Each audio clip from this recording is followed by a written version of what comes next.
if you, like I, struggle to deal with finding exactly what this contour is, there are some tools that you can use, like, that have little fingers and things like that. But on this kind of stuff, I find them really hard to use. It's only a 1/4 inch material, and trying to figure out what this gap is and everything.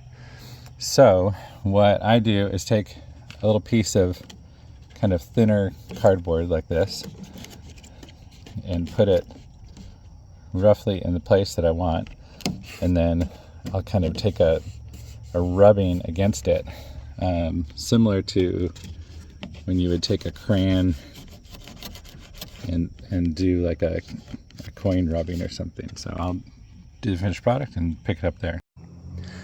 So you can see I just happen to use a wrench. You could use really any blunt object. What's nice about a wrench is that it goes from very rounded to a little bit more pointed. So as I get closer in, I get more detail on what my curve is here.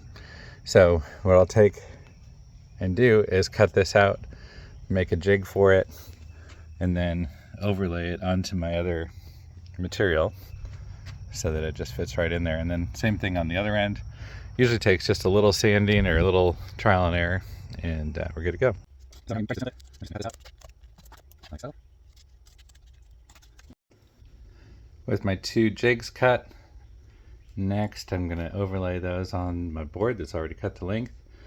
I'll transfer the pattern. You notice on this I'm a little bit imprecise, so I'm giving myself a good, 1/8 inch.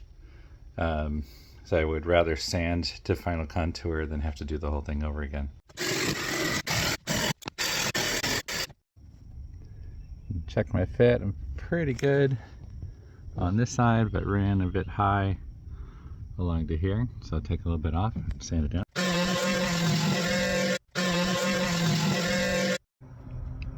So I think my template slipped a little bit because I was filming at the same time, but come back, hold it in place, and just kind of sketch along the side the parts I'm going to need to subtract from sanding.